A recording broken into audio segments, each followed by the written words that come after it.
Eccoci insieme, ve l'avevo preannunciato, siamo come sempre con lo spazio di approfondimento, questa volta proprio direttamente con lo SPI CGIL, perché parliamo di questioni di pensioni, in modo particolare l'accento verrà puntato dal nostro esperto Giuseppe Di Girolamo della segreteria regionale del settore previdenza dello SPI CGIL, della 14ª anche. Salve a tutti e a tutte. Ben arrivato, Grazie, ben arrivato. Salve a tutti. Allora, questioni importanti che ricorrono periodicamente, per fortuna che ricorrono a parlarne, perché altrimenti vorrebbe dire che non ce n'è proprio. Qual è la situazione? Beh, intanto finalmente una buona notizia, diciamo una boccata d'ossigeno, perché questo mese, col mese di luglio, viene erogata quella che viene definita la 14ª dei pensionati. Ecco, quindi è una... Eccola qua. Eccola qua, sì, certo, quindi come ogni anno a luglio adesso chi ha compiuto, attenzione, chi ha compiuto 64 anni, poi vedremo ci vogliono anche altri requisiti, e può appunto riceverà questa chiamiamola mensilità aggiuntiva, anche se è un po' improprio chiamarla così, però per capirci bene, insomma, sono tanti i pensionati e le pensionate che riceveranno questa mensilità. Nel Veneto sono un po' meno di 300.000, ecco, siamo sui 270.000 se non ricordo un male. numero cospicuo. Sono tante donne, circa più del 70%, quasi 78%, che non è una bella notizia, devo dire, perché vuol dire che sono le persone che hanno le pensioni più basse. E quindi ecco, questo è un po'... Perché non fa accumulo con la reversibilità, viene calcolata? No, va in base al reddito. Ah, proprio al reddito? Va in base al proprio reddito personale, quindi non quello familiare. Quindi diciamo che gli aspetti, poi vedremo nelle altre slide appunto quali sono i requisiti per poter ricevere questa 14ª.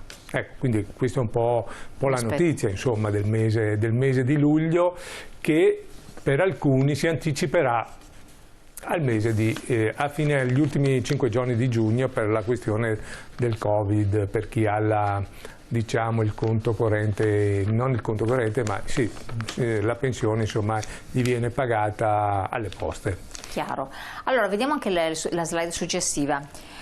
Quando nasce e anche perché nasce, poi vediamo anche tutte le altre modalità che possono interessare. Nasce nel 2007 col governo Prodi, su nostra richiesta, su nostra mobilitazione, insomma, perché veramente con tutte le manomissioni che sono state fatte alle rivalutazioni delle pensioni, ormai, come dire, le pensioni stavano perdendo tanto potere d'acquisto, soprattutto quelle più basse e da lavoro. Ecco, questo era l'altro elemento. Quindi siamo riusciti a ottenere questa mensilità aggiuntiva proprio per, come dire, per tutelare il potere d'acquisto di questi pensionati. C'è stata una prima conquista nel 2007 appunto, che riguardava una fascia di lavoratori, di pensionati e pensionate con un certo reddito, fino a 1,5 volte il trattamento minimo. Poi vedremo anche di quanto si tratta. Poi nel 2017, con la legge del 2016, e quindi col pagamento dell'anno 2017, con Renzi, se non ricordo male, abbiamo portato quel limite di reddito a 2 volte il trattamento minimo. Ecco, quindi questo è già un primo requisito per ricevere questa 14ª, che, come ripeto, serve proprio a tutelare le pensioni da lavoro più basse. Ecco, questo è un po' il primo aspetto. Quando si parla di più basse, di che cifre si parla? Ecco. E poi al netto e all'ordo anche, capire. Il netto è difficile, lo so, all'ordo. Sì, no, beh, ma è certo. Allora, intanto diciamo a chi non spetta. Così facciamo già una prima, come dire, prima selezione. Sì, esatto. Allora, intanto non spetta a quei pensionati che hanno una pensione assistenziale. Ecco, quelli non ricevono la 14ª perché proprio tende a premiare le pensioni da lavoro. quindi chi ha lavorato ha versato contributi e quindi riceverà questa 14ª. Quindi non spetta a chi ha le pensioni dell'assegno sociale, la pensione sociale oppure l'invalidità civile, agli invalidi civili eccetera. Ecco, queste pensioni sono fuori da questo meccanismo, così come sono fuori anche i titolari di casse professionali, avvocati, notai, ingegneri, ecco, questi sono fuori da questa partita. Ecco, queste persone, pur avendo compiuto il 64, pur stando dentro ai limiti di reddito, non hanno diritto non percepiranno appunto la 14ª. Quindi sostanzialmente in linea di massima, per generalizzare, potrebbe essere il classico dipendente. Esatto, sì. Dipendente del privato e del pubblico. Pubblico e privato, sì, non c'è una differenza da questo punto di vista. Non l'artigiano. Il lavoratore autonomo sì, però vedremo ha una piccola differenza, però anche il lavoratore autonomo perché versa contributi e questo è l'elemento, uno degli elementi. Non c'è una cassa separata, quelli che hanno la cassa separata. Esatto, quindi le casse professionali sono un'altra cosa. Chiaro, ok, quindi questa è una cosa importante da tenere a mente. Esatto. Quindi a chi spetta? Ecco, esatto. Prendiamo la slide, vediamo un po', così ci aiuta un po' anche per i telespettatori. Si tiene conto di 3 requisiti. Abbiamo detto l'età, quindi i 64 anni, gli anni di contribuzione versati, ci sono 3 fasce, poi vedremo. C'è la fascia fino a 15 anni versati, poi la fascia che va dai 15 ai 25 e oltre i 25 anni di contributi versati. Il terzo aspetto è proprio il reddito personale, ripeto, lo sottolineo perché è importante, perché questo aiuta molto come dire, non cumulare il reddito mio e quello del coniuge o altri, insomma. E quindi il limite qual è di reddito? C'è una prima fascia che è appunto all'1,5 del trattamento minimo, che sono attualmente, ricordo, 515, rotti, quindi vuol dire un lordo annuo di 10.043 euro annui. Mentre invece l'altra fascia, quella più alta, diciamo che arrivano ai 13.391 euro, che sono appunto quello che abbiamo ottenuto in un secondo momento nel 2017, che riguarda le 2 volte il trattamento minimo. Se facciamo 515 per 13 appunto arriviamo ai 13.391 euro. Ecco, quindi questi sono, come dire, i 3 aspetti da tener conto. L'età, quindi devo avere almeno 64 anni, devo aver versato almeno dei contributi fino a 15, quindi avrò una quota. Consecutivi, continuativi? No, ma quando vado in pensione mi vengono totalizzati i miei anni e quindi quelli sono gli anni di contribuzione, insomma. Quindi dai 15 ai 25 avrò un'altra quota e dai 25 in su c'è una terza quota. Ecco, quindi queste sono le... Però per i lavoratori autonomi sono previsti 3 anni 3 anni in più, esatto. Questa è la differenza che dicevamo poc'anzi, sì, del fatto che la differenza tra il lavoratore dipendente e il lavoratore autonomo è che invece di 15 anni dovrà averne contribuito 18, perché è diverso tra lavorare e contribuire, 18 oppure 28 oppure oltre i 28. Perfetto. Il tetto massimo è 13.391,82 euro annui, giusto? Sì, c'è questo esatto. Tetto massimo. E se andiamo alla slide successiva abbiamo modo di poter fare alcuni ragionamenti ecco, da questo punto di vista. Come vediamo sul lato sinistro noi abbiamo chi ha un reddito personale inferiore ai 10.043 euro, che sono appunto 1,5 volte il trattamento minimo, e poi ci sono le 3 fasce. Quindi in ogni fascia c'è l'equivalente della somma che percepirà con la mensilità di luglio. Quindi vediamo che chi ha versato fino a 15 anni di contributi avrà una quattordicesima di 437 euro, chi ha versato oltre i 15 anni fino ai 25 ne avrà una da 546 e chi ha versato oltre i 25 anni ne avrà una da 655. Chi ha il reddito più alto, che è appunto diciamo l'ampliamento che abbiamo ottenuto nel 2016, avrà 336 oppure 420 se avrà tra i 15 e i 20 anni, 25 anni di contributi, e oltre i 25 anni avrà i 504 euro di contributi. Ripeto, chiaramente agli autonomi, lavoratori autonomi o le lavoratrici autonome devono aggiungere 3 anni a questo prospetto. Sì, non è una vera e propria quattordicesima sostanzialmente. Cioè viene detta quattordicesima perché va oltre le 13 mensilità. Ecco, esatto, quindi... però non è che sia una cosa... No, di però cifre insomma, se cifre... parliamo di pensioni al netto che sono sui 700 euro, 770, che non sono insomma grandi pensioni, capisce che insomma avere, sì, dà un aiuto, avere questo diciamo una tantum annua insomma è un bel aiuto, un ecco. aiuto senza dubbio. Certo. Quando è che vediamo anche la slide successiva? Vorrei prima dire una cosa, però. Ad esempio un pensionato che potrebbe arrabbiarsi, no? Dice: ma come?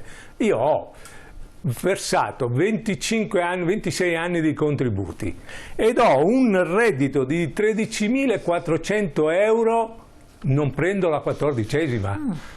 Insomma, ha ragione ad arrabbiarsi, no? Dice: come? Ah, giusto, pelo insomma, praticamente. Per un pelo Martin perse la cappa. Ecco, noi abbiamo pensato anche a questo, non è così, nel senso che perché altrimenti uno che ha 13.042 euro percepirà 13.895 e quindi supererebbe quell'altro pensionato. Quindi noi daremo la differenza, cioè se io ho una pensione che è di 13.500 euro, quindi vado fuori di 100 euro, percepirò invece di 504 400 euro. Fino ad arrivare a quel tetto massimo, così, come dire, è una sorta di clausola di salvaguardia e così non facciamo arrabbiare anche quel pensionato che per 1 euro, 2 euro, 100 euro esce da quel limite. Quindi anche 50 euro, anche 10 euro gli viene riconosciuta fino ad arrivare al tetto massimo del limite più la quattordicesima che percepirebbe con il limite, quindi gli viene riconosciuta la differenza. Ecco, credo che sia una cosa importante, sì, questa è infatti importante, da sottolineare. Per non sbagliare, è meglio sempre appunto si dice andare a rivolgersi agli sportelli, che voi siete specializzati in questo, fate tutti i calcoli, sia per non rimetterci ma anche per non farsi illusioni. Guardi, molte persone hanno diritto, soprattutto quando ci sono le pensioni basse, hanno diritto a delle cose, a dei trattamenti integrativi, chiamiamo così, a delle integrazioni che vanno fatte su richiesta, su domanda. Spesso non lo sanno e quindi sono soldi che perdono. Quindi noi diciamo sempre: venite da noi a controllare, fate un controllo della pensione, a voi non costa nulla. Se la pensione è corretta, benissimo, cosa lo è a volte, ma a volte, come dire, ci sono appunto questi istituti che scattano solo su richiesta, vengono elargiti solo su richiesta, e quindi se uno non fa domanda, pur avendo tutti i requisiti per potervi accedere, ma non fa domanda, non li riceve. Chiaro, e a volte sono soldi, parliamo di pensioni basse, quindi sono soldi che aiutano molto. Beh, voi avete tutta una serie di casi incredibili. Esatto, ne abbiamo molte, alcuni anche con soldini anche molto interessanti. C'è un termine di prescrizione a questo riguardo? Allora sì, ci sono i 5 anni, possiamo tornare indietro, mentre l'INPS ne richiede ci può tornare indietro di 10 anni, noi possiamo tornare indietro di 5 anni. Quindi possiamo tornare fino al 2016 in questo momento. Però insomma sono soldi. Cosa c'è da dire? Ci sono due cose interessanti, ecco, sulla quattordicesima, se abbiamo ancora un po' di tempo. La prima è che non viene tassata. Infatti volevo proprio chiedere questa, ma è netto o è lordo? Perché anche la quattordicesima non viene tassata, quindi è veramente un bel aiuto, insomma, questa è la prima cosa. E non viene nemmeno considerata ai fini fiscali, cioè quindi non va ad inficiarmi delle altre cose a cui posso accedere. Quindi è un aspetto veramente molto interessante, perché noi pensionati, questa è una cosa che non smetto mai di dire, noi nella spesa complessiva delle pensioni diamo di ritorno qualcosa come 52 miliardi di euro ogni anno. Cioè è una roba veramente, una cifra enorme, insomma, no? Quindi almeno questa volta abbiamo dato, come dire, un segnale di un qualcosa che appunto non solo non viene tassata, ma non va nemmeno a conteggiare ai fini fiscali. Credo che sia, insomma, una cosa che aiuta, insomma, ecco, da questo punto di vista. Si è sempre parlato fino a, ma chi ha un reddito bassissimo magari può ugualmente accedere? Come ripeto, deve avere tutte e tre le caratteristiche, cioè l'età, la contribuzione. Quindi è fondamentale perché pensavo a tante signore magari che hanno lavorato pochi anni prima di avere dei figli. Guardi, non importa, l'importante è che hanno versato contributi, perché infatti è previsto anche sotto i 15 anni. È previsto anche sotto? Fino a 15 anni, non da 15 anni, è fino ai 15 anni ho diritto a un tot. Dai 15 ai 25 ho diritto a un tot. Quindi ecco, tener conto anche di questo, anche pochi anni di versamento. L'importante è che la pensione non sia appunto quello che dicevo prima di quelli che non rientrano, cioè che non sia una pensione assistenziale. Ecco, questo è il limite che c'è, insomma, da questo punto di vista. Un'altra cosa, ad esempio, il mio reddito è di 10.300 euro, ma devo metterci anche la reddita. Io ho una pensione, ecco, non un reddito, ho una pensione a 10.300 euro. Devo metterci dentro la reddita catastale della casa, che allora mi fa andare fuori? No, se è la prima casa, no.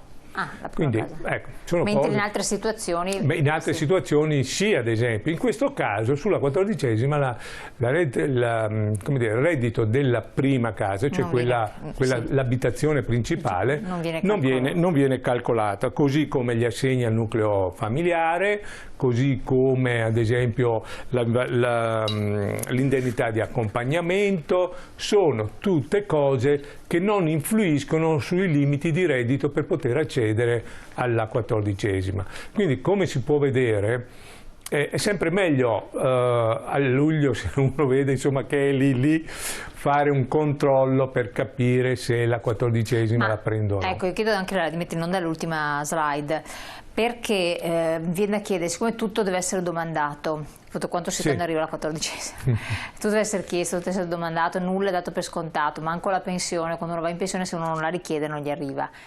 La 14ª come si attiva? Come viene richiesta? Diciamo che la 14ª si attiva d'ufficio. Cioè quando io ho questi requisiti l'INPS mette in pagamento la 14ª, però a luglio. Oppure, ad esempio, se io compio gli anni a settembre, io sono nato a settembre, compio gli anni, 64 anni a settembre, ci rimetto tutta la 14ª del 2021? No, io percepirò settembre, ottobre, novembre e dicembre, 4 esatto, percepirò i 4 dodicesimi della 14ª, quando li percepisco alla fine dell'anno, anno nuovo. Mi viene comunque riconosciuto, non a luglio chiaramente perché io non ho ancora i requisiti, però da settembre in poi maturo i rati che mi saranno riconosciuti a fine anno. Ecco, questa è la roba. Ripeto, è vero che l'INPS mi dovrebbe pagare d'ufficio, però non avendo magari tutti gli elementi non la mette in pagamento, perché magari gli risulta qualcosa che fa superare il limite di reddito, oppure ritiene che non ci siano le condizioni. Quindi è sempre meglio, come dire, chi è in queste condizioni, insomma un 62enne, un 63enne, è inutile che viene, insomma, però un 64enne in su, se vede che più o meno il limite di reddito è lì, se ha degli anni di contributi e vede che non arriva nulla, è meglio che viene a fare un giro, che controlliamo che cos'è. Non solo, ma conviene comunque controllarla, anche se percepisce, perché per esempio magari l'INPS gli riconosce 546 euro, mentre magari lui ha diritto a 655.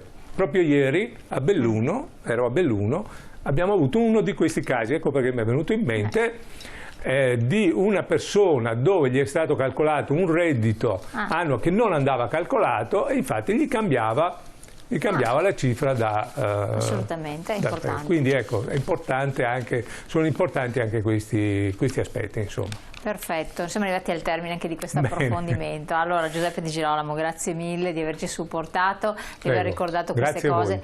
In buona sostanza, sapete che c'è la 14ª, se anche non vi ricordate tutti gli scaglioni che sono stati raccontati dettagliatamente, nello specifico voi potete rivedervi la puntata naturalmente sul web, sul nostro sito, quindi potete ascoltare bene quanto ha detto il segretario, che sono cose molto importanti. Mal che vada, andate, che sarebbe il caso, basta andare col proprio codice fiscale, no? Cioè, semplicemente andate agli sportelli, fatevi fare un bel controllino della vostra posizione pensionistica, perché non si sa mai che si sia perso un pezzo per strada, e siccome tutto va chiesto, magari ci sono diritti cosiddetti inespressi che possono essere in qualche modo avanzati e arrotondare l'importo a volte di pensioni non del tutto, sì, un po' esigue, insomma, e male non fanno questi soldi in più. Esatto. Allora, grazie mille. Grazie a voi e buona giornata a tutti voi. Noi ci rivediamo dopo la pubblicità, continuiamo la nostra trasmissione con le nostre interviste, tra poco.